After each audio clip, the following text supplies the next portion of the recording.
குருவின் தரிசனம் பெறுதல் வேண்டின் நம் கற்பக பெருமான் உச்சம் தலையில்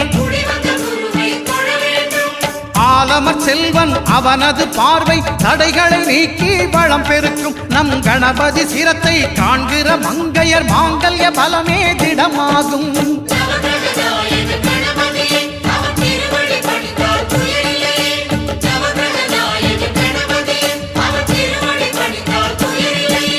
ஒன்பது கோளும் ஒன்றாய் காண அங்கு கற்பகம் என்னும் கடவுளின்